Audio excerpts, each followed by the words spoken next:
Welcome back to On the Rise with the latest Canadian men's national team news, and Diyaeddine Abzi today finally was seen holding up that CD Leganes jersey for the first time, holding his first press conference and interview for CD Leganes today, and there's been a couple of quotes breaking on the CD Leganes Twitter page, which we are going to dive into and read and truly break down. But there was also even a couple of Canadians in action, as one Canadian did prevail with a victory in the qualifications for European football. Before we dive into the matches, we're talking about Diyaeddine Abzi, a former Canadian Premier League man who found himself with PAL FC and just a couple of days ago made a huge transfer to the Segunda Division in Spanish Second Division football, where he has joined CD Leganes, a club that is very exciting, very decent, and I very much love this move, what Diyaeddine Abzi has done here. And I think a lot of Canadians need to be making moves like this to clubs like Leganes, clubs in Second Division of the Bundesliga, Ligue 2, need to start continuing to follow the legs of Diyaeddine Abzi's path. But what he has said today for CD Leganes in his first press conference is very exciting. He kicks it off with this, guys, quote, "Very happy that Leganes has given me the opportunity to come to Spain. Coming here was always my goal. Spanish football suits me very well." And I think it very much does. The fluid nature of the Spanish game, the tiki-taka, nice flowing Spain-style football, and what Diyaeddine Abzi brings to his game, that technical offensive aspect at left back, is going to be extremely exciting. We all know how Spain football loves a overlapping, technical, well good on the ball type of fullback, and the player that can really handle himself on the ball, and that is what Diyaeddine Abzi is. And he goes on to say in his interview, "I am a player who is technically comfortable with the ball. I'm a very offensive left back. I can contribute up front, although I have always worked on the defensive side too." Of course, Abzi had to cover himself there, knowing he's a left back. He had to say he is a defender as well. But we all know what Diyaeddine Abzi brings to his game, and that is a comfortable on the ball left back who is free flowing and loves to make those nice overlaps and show up front as well. He was very exciting in the Canadian Premier League and really followed that up at PAL FC with a very decent stint at the French side in Ligue 2. And what he brings, those nice intricate overlaps and having that composure on the ball, not getting nervous, not being frantic on the ball in possession, it's a huge trait to have, especially in the Spanish division, in the Segunda Division in Spain. We all know how Spanish football is. If you don't watch Spanish football on a daily basis, on a weekly basis, I'm sure you can put the pieces together and figure out how Spanish sides truly like to play the game. Spanish sides love to play the tiki-taka, keep possession of the ball, nice technical footballing ability and sides. And the way that Diyaeddine Abzi is able to hold on to the ball, be very comfortable in possession, and not be too frantic or nervous in possession is huge. And like he says, his style and his really his mold and his characteristics and the way he likes to play the game is a perfect suit for the Spanish game. And joining a side like CD Leganes, having a good season or two there, can only grow his game. And if he wants to stay in Spain, he said that was always his goal. Who knows, we could maybe see him get promoted with CD Leganes or even make that jump up to La Liga football. Clubs in La Liga will take a huge hit on a left back who's had a brilliant year, who's had a brilliant stint. And I think if Diyaeddine Abzi can have an unbelievable season with CD Leganes and can prove himself, even break into the first team as the number one left back, would be very exciting. This is a huge Canadian player who I think is set for a breakout season. You just look at the Canadian men's national team roster right now, add the depth chart. For me, I still believe we should be playing a 4-3-3, and I want to look into that more eventually. But that's a position I think we should be playing. But how we do line up at times can be anywhere from a 3-5-2 to a 5-3-2. But we always have that out and out left back, left wing back. And looking at the Canadian men's national team roster and depth chart right now at left back, you by far clearly, of course, have Alphonso Davies. That's without a doubt. Then you have Sam Adekubi, who's been lights out, whether that was with Hatchiespor, Galatasaray, or now with Vancouver Whitecaps. Sam Adekubi has always been brilliant for the national team. And then the left back position drops off a major cliff.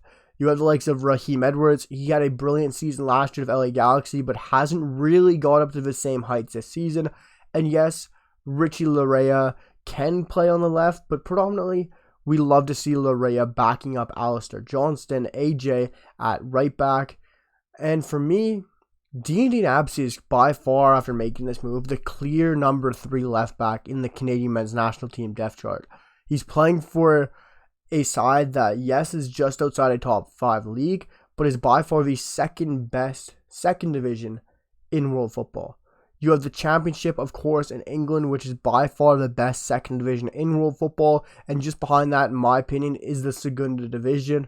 Yes, you could probably argue the likes of the Bundesliga's second division or even Serie B.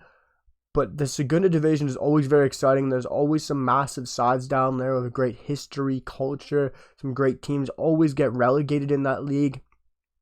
And playing for a side like CD Leganes, it's going to be very interesting to see how he can cope and play in a league that's more technical, and how comfortable he is continuing to be on the ball with his time playing in Spain and playing at a Spanish side of football. A different style, a different mold of the game, and a different way of playing football. Completely different to how Pau FC played. CD Leganes is going to be much more technical, much more on the ball and intricate. And I'm going to be really excited to see and hopefully catch some of these Diyaeddine Abzi games.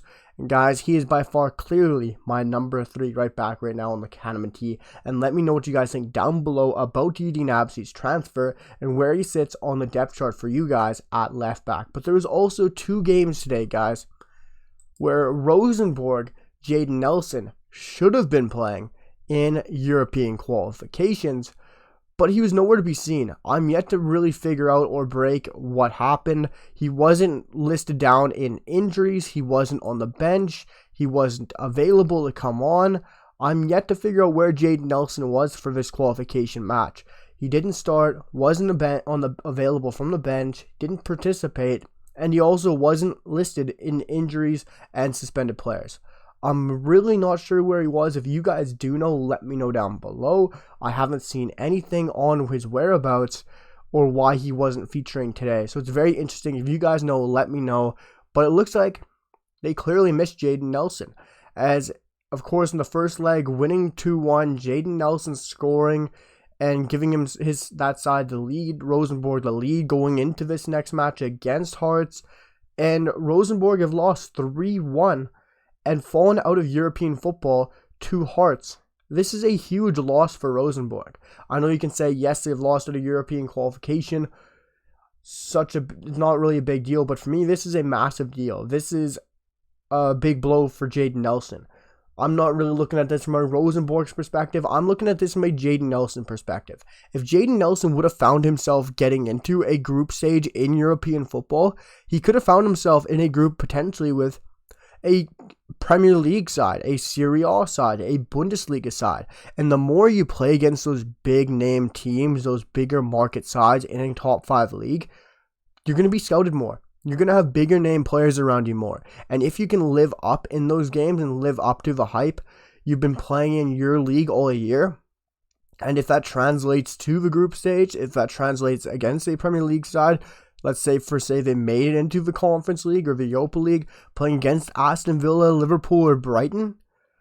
Every time a Canadian player, we saw with Eustáquio, whenever you play against a side in the Champions League, in the Conference, the Europa League, especially against a Premier League side, everyone takes note. And if you can play to a high level in that match, it does you a world of good. The scouts are there, everyone's taking note. You're playing against one of the best sides in world football, and you're living up to your task, you're playing great football, and if you can play against some of those Prem sides to your best ability, everyone's taking note, because you are on the world stage, and you are playing against some of the best teams, especially the best league in the world. So if Jayden Nelson missing out in European football and a chance to possibly be in a group against a Premier League side, now if Hearts, or for say another team that Rosenborg got knocked out to, end up in a group like that, it is going to be terribly shocking for Jayden Nelson. It would have been a huge opportunity for him, and I'm very sad to see that they've lost out in qualifications here. Let me know what you guys think about this, and if you guys know where Jayden Nelson was for this match, because I'm truly confused. But the other match today was Club Brugge. Club Brugge went out winning 5-1 in their second leg against KA and taking a 10-2 aggregate in this match. Of course, by far the clear favorites to go out and win this match for Club Brugge. But the other player, the other Canadian who was supposed to play today, didn't touch the field. Tajon Buchanan was on the bench, was available, and didn't come on. I'm more so feeling he did get rested. They had a lot of starters on the bench, the likes of Rodriguez, De Kuiper. They had some great players on the bench, and already being up 5-1 in aggregate, there was no need to use Tajon, De Kuiper, Rodriguez, and the whole back four for Club Brugge did go the entire 90, for the likes of Dennis Sadoy, Boyatha getting a goal, and it was no real need for Tajon Buchanan to come into this game, possibly injure himself in a game that is really pointless when you're already 5-1 up on aggregate. And the only thing I take away from this is I finally logged into FootMob and I saw that Tajon Buchanan is now listed as a defender.